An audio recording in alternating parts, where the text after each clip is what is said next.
Ito ang Bombo Radio Philippines. Fully digitalized. Numero 1 sa balita, komentaryo, drama at serbisyo publiko. Bombo Radio Philippines. Bombo Radio Philippines. Ang inyong number 1 at most trusted radio network in the country. Basta Radio Bombo! It's the time for sharing, giving gifts for everyone. One matter now is it's Christmas. We share the love.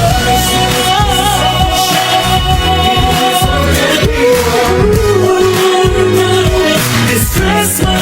We share the love. 59 ka mga adlaw mga kabombo ang ato ang paabuton adisir sa Ulugon mga kabombo ang adlaw sa Kapaskuhan. Narita maglangay mga kabombo ato ga makauban diri sa ato aga tulumanon ning mga oras sa si Dr. Jonila Rose Dumanon mga kabombo alang sa paghisgot ning common ear diseases and the proper ear cleaning mga kabombo nga iskutanan. Doc Jonila Rose Dumanon, Doc, maayong hapon kanimo. Mayong hapon man, sir. Mayong hapon sa tanan nga pamati sa Bombo Radio Butuan. Oh, so Doc, sa karon atog hisgutan kining mga sakit sa common nga mga sakit sa dalunggan sa unsa man ni Doc sa mga bata apil na sa mga adults or overall na ni Doc og kini dayong proper ear cleaning sakto tukma nga paglimpyo sa atong dalunggan, Doc. Yes, ang akong i-discuss karon nga hapon is para sa tanan, no, in general, sa bata, tigulang, bisag sa mga newborn, pwede ra sa. Sige, Doc, go ahead po, Doc.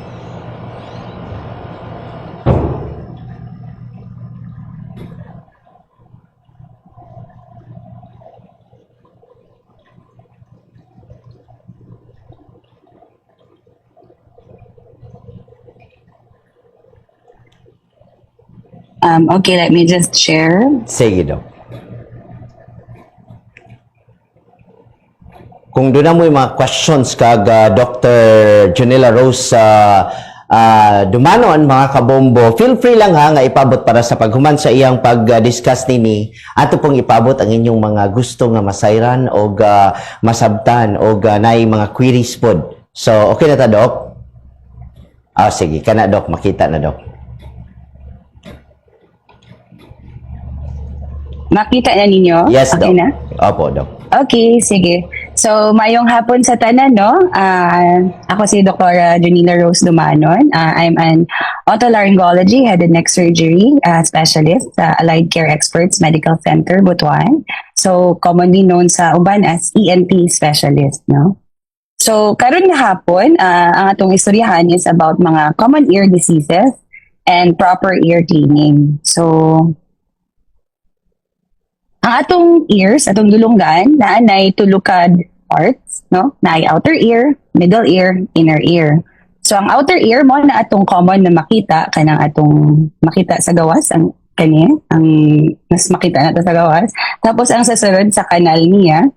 And then ang kanang ginatawag nato nga eardrum, part na siya sa middle ear. Ang inner ear medyo complicated siya nga structure. So what I want na istoryahan nato karon is ang outer ug middle ear nga diseases lang.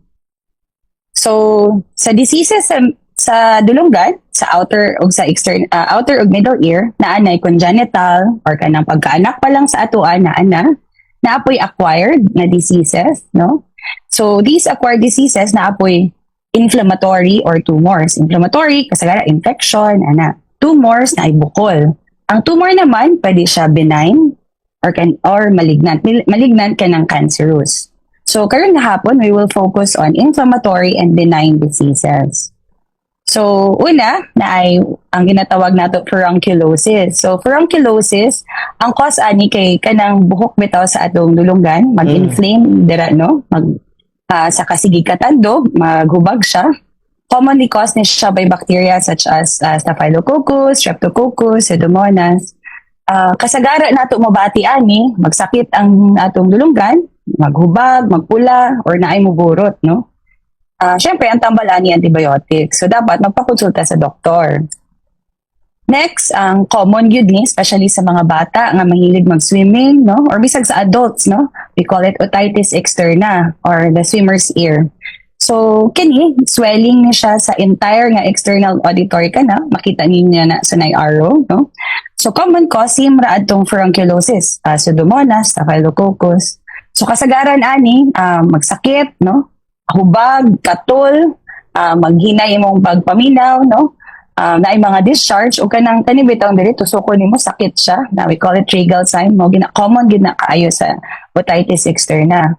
Syempre ang treatment ani antibiotic sab no, steroids, analgesics, pero syempre dapat prescribed by your physician no. Next is perichondritis.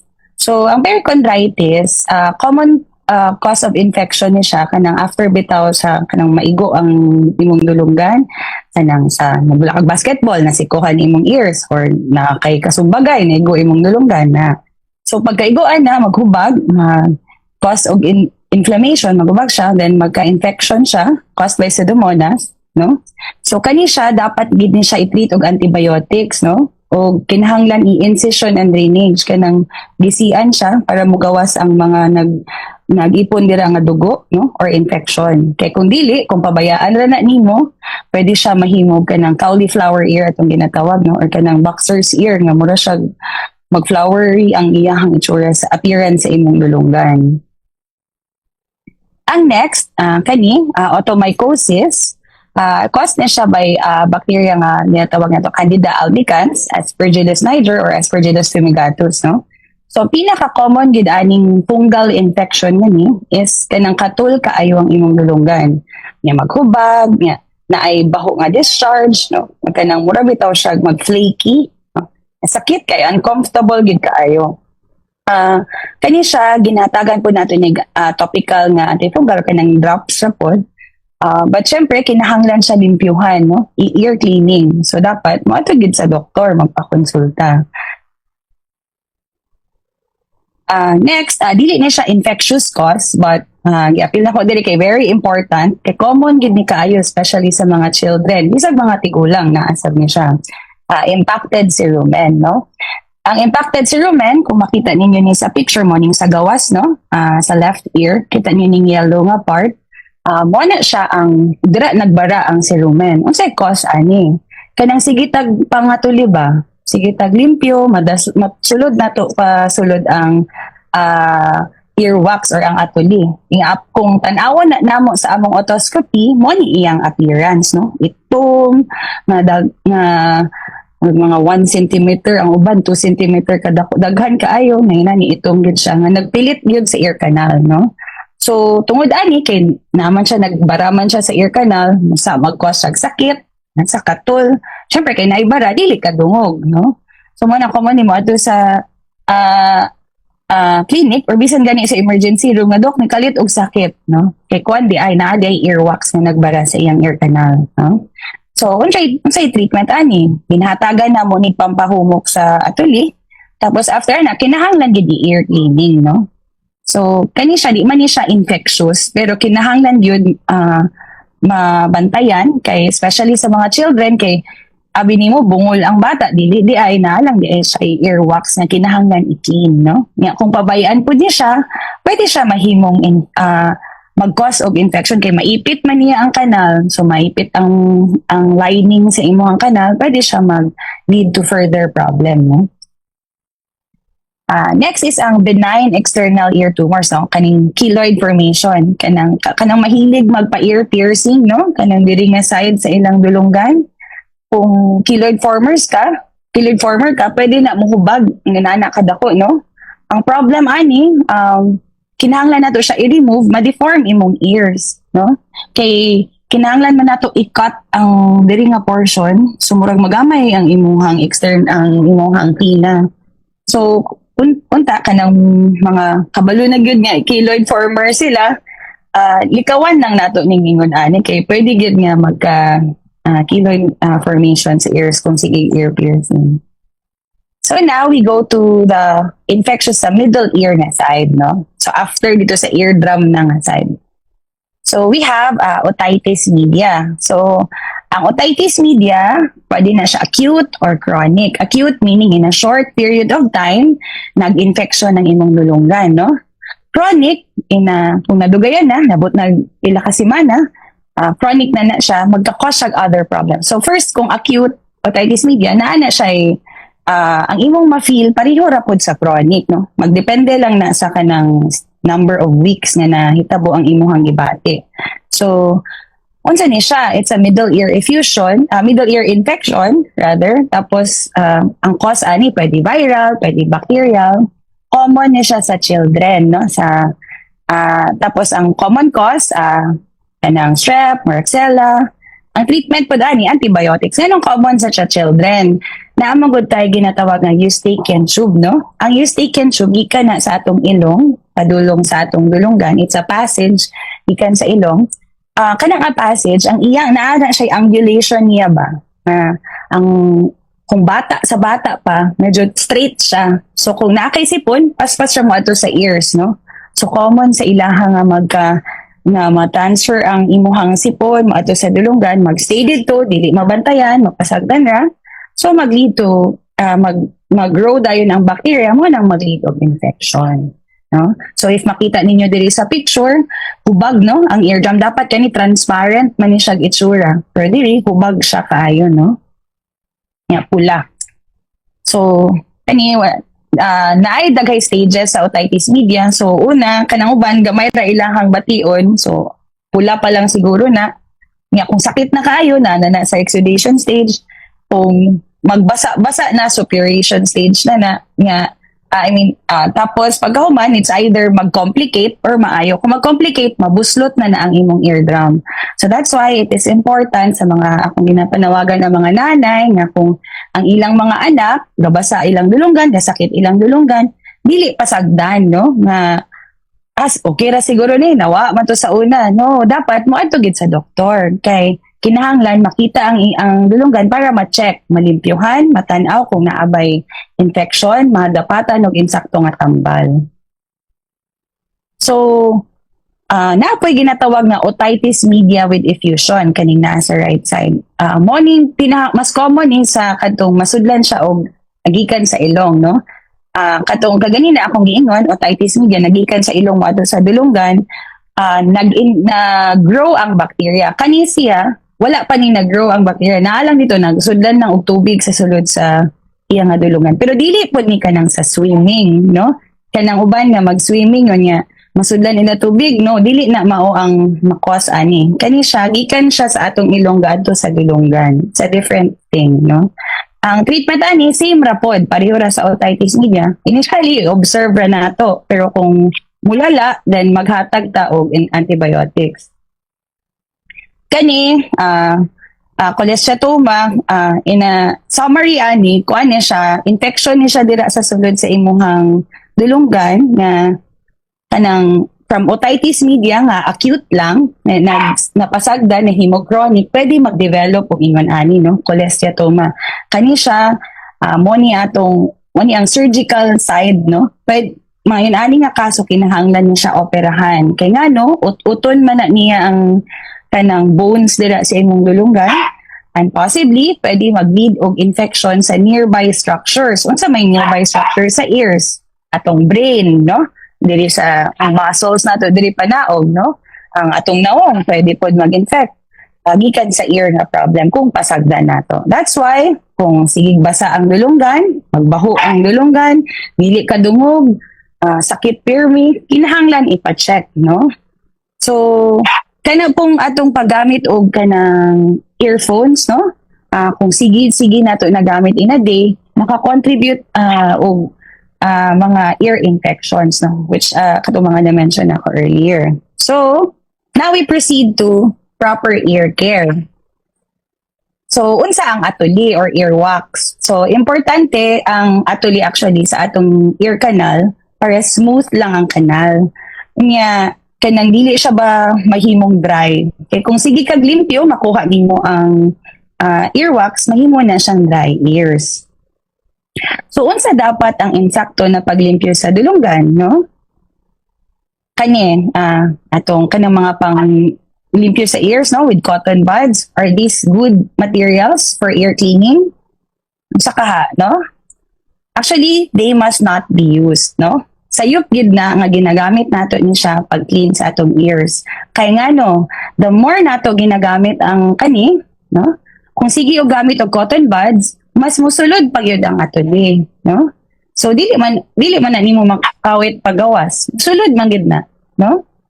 And more, ang mas lalaan na kung mas delikado, pwede nimo nga masamad or mabuslot ang imong eardrums. Pareho ani no?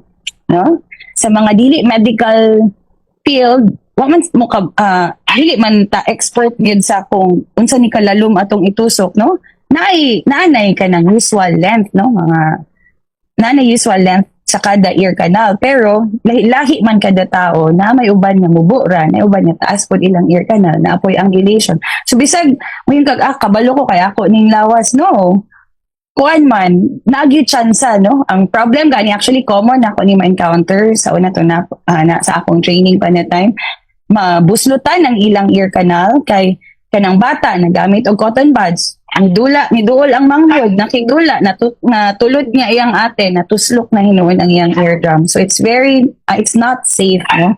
So mas maayo nga dili magamit og cotton buds to clean the ears.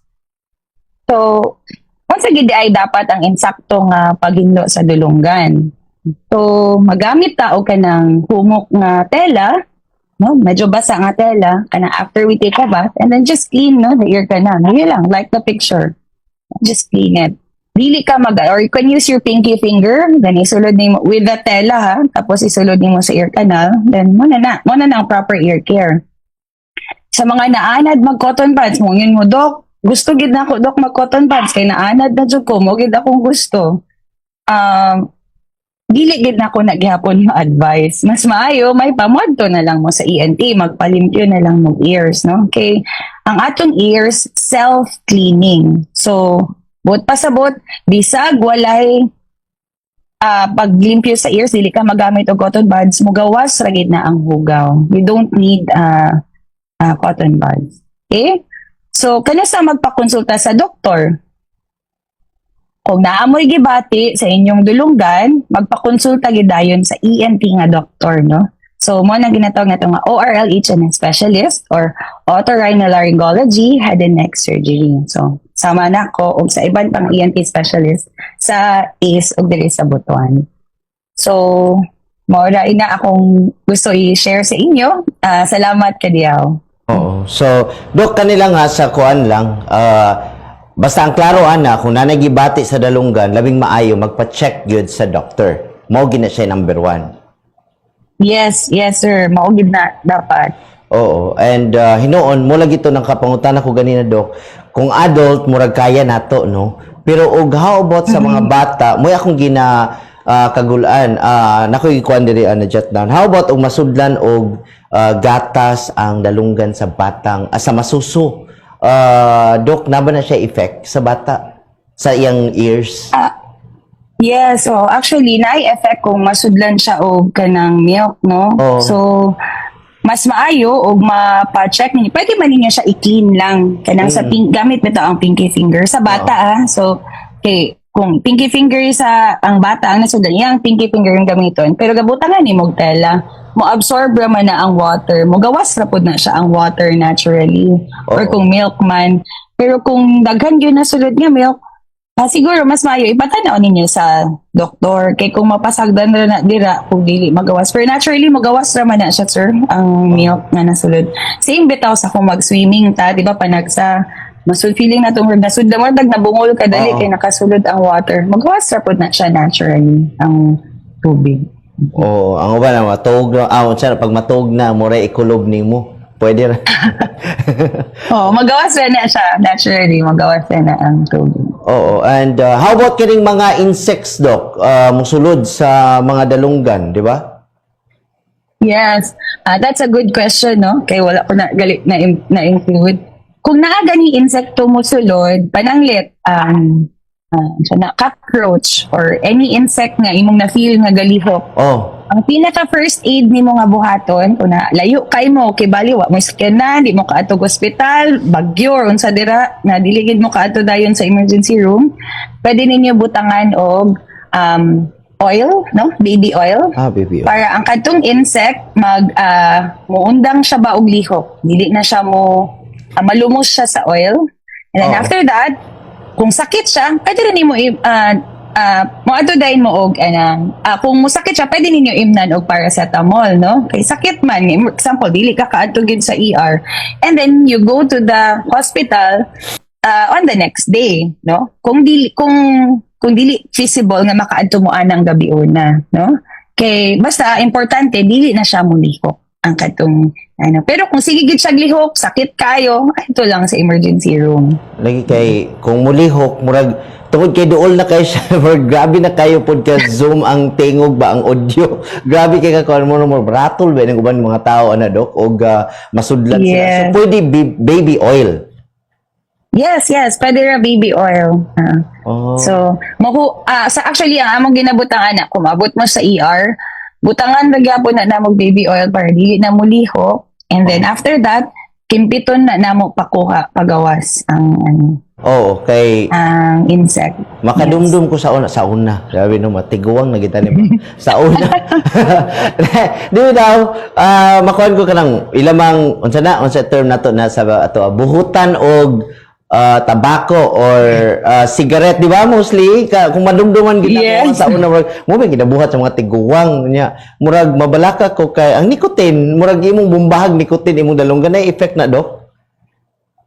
Wala man hinuon Okay. kung ang imong ears kay intact ra pod imong eardrum, pero actually daghan kog na encounter na ingon anak pod na gibulutan niya, pero kung una-unaon gid nimo kumbaga murag maratol man pod ang insect inside kay ma-suffocate sila sa Oo. aso ba. Muna mo gawas sila. Okay. Pero atong reason mo na ato pong butangan og baby oil is para dili na siya mulihok, no? Ang uban gani kung mag baby oil mugawas pod sila, magpanic sila, mugawas ang insect. Pero sa man, lumsan gini mo ang ears ana kanang Yes. ipaapaw gyud. Yes, lumsan gid nimo siya, punuon nimo og baby oil ang ears niya. Steady lang kay bali dire, steady lang dayon 5 minutes. Mawala ra na, muundang ra siya. Kung sakit kayo, pwede rin nimo imnan og paracetamol. Oh. And then just go to the hospital. Kaya ang uban magpanik na kayo mga dok, sakit na gid kaayo, magunot sila or something.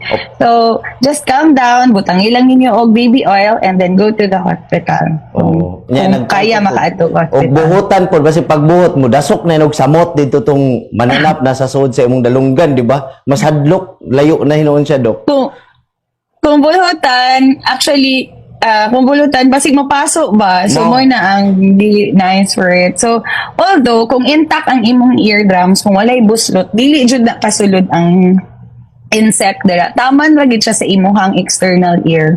Oo. So, dili na siya mo lapos sa imuhang eardrum. So, okay ra kayo. Kung naa siya dira, butangan lang yung baby oil, don't panic, then just go to the hospital. Kuan, napay isa ka na makita nako sa Sure. social media. Wa pa mo ko ka-try kay basi di ka afford anang mga i-wax gani nila ang mga hairs sa ilang ears. Makikita man ko nga bilan diri ag butang og wax niya langkaton di sakit man di nalangkat gid ang balahibo ana, Dok, nabay epekto na sa ato ang ears, di ba?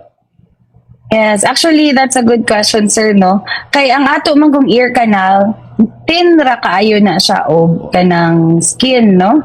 Skin, then sa ilalo man na bone dayon. So, Okay. if imo nang sige og tandog, bisan gani cotton buds lang imong ginagamit, makakos na ka og trauma, muhubag na imong ears. Unsa na lang og butangan nimo og kanang wax, no? So, dili na siya maayo.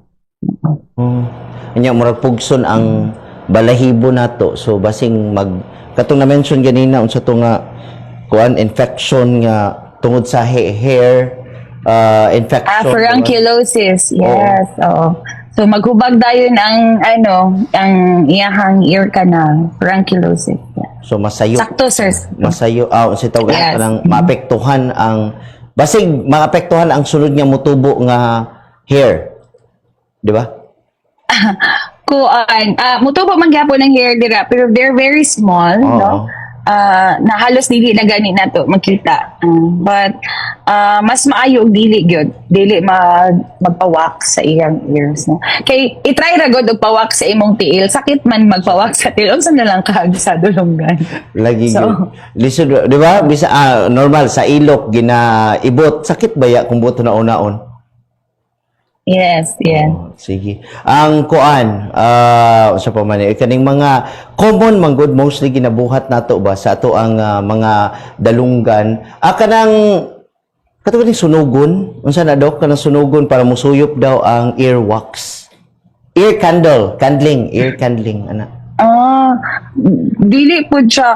Ang concern magod ana is kung masunog ba ang imong ear canal. Oo. Masunog. Imbis mo na no, imbis nga makasuden siya, mapos na din siya infection Oo. or basig magka foreign body dira, no? Magka-furunculosis mo ginay pinaka possible nga mahitabo magka-furunculosis ka. Nagday gyapon effect na siya no. Apil tong cotton buds na-mention nimo bawal. Habot katong murag ituyok-tuyok nila na ex man gihapon to kaganina. Di ba kanang murag Yes. ituyok ra daw niya, mugawas na daw ana, dok. Yeah. Dili man gud na safe na mga bagay, no? Kay una, as I've said earlier, lahi-lahi atong length sa atong ear canal, no? It's usually 2.54 centimeter. So, dili man standard nga. Ako, inana. So, Oo. kung magsulod ka, wa man kakabalugod sa distance sa imong ear canal. So, bisag ingon pa na safe, no? It's not safe. Kaya you won't be able to see it, no? After all, ang kinahanglan ra magud nato i-clean sa atong ears is diri lang externally, no? So Oh. which is maabot siya sa atong pinky finger with tela, maabot siya. So taman ra dira imong kinahanglan i-clean. You don't need those gadgets nga kanang naay ang uban pa gani na ay camera na ay unsa pa dira Naisuga. na ay. Naisuga. So dili na siya safe kay dili man na nimo makita, no? Ikaw or bisan pag mama maglimpyo sa anak, dili man pud nimo ma-determine unless kung ENT doctor ka niya, clean mo imong anak. So, or familiar ka, or doctor jud ka, na with any field, na familiar ka sa anatomy sa ears. So, kaya niyo makita ang earwax. So, okay na. Pero kung wala di jud ka familiar sa itsura sa sulod, sa anatomy, then cleaning the ears with cotton buds or those gadgets are not safe, no? Oo. So, Bayaran mostly pila ra kanang kuan lang abot kaya ra ba na siya dok kung labi na kung sample lang kanang gatigbi lang ang iyahang earwax kay na magi atong makuha na nga nanggahi na gid ang iyahang earwax kay sayop lagi ang pamaagi sa paglimpyo dili ra ba tantong mahal kaya ra sa bulsa. Dili ra sab, no? Okay. Affordable na jud kaayo. Dili man pud everyday magpa-clean. So kung gusto nila, they can come quarterly or gusto nila biannually, pwede ra. So dili man siya kanang murag tuition fee ka mahal dili. Barato ra jud kaayo magpalimpyo og ears. So Mo na giingon, ang una gid limpyuhan na ni sa gawas kay ang nadiri sa gawas mo naman toy musulod po didto kung di nato ginalimpyuhan atong dalunggan sa gawas, di ba? yes, agree.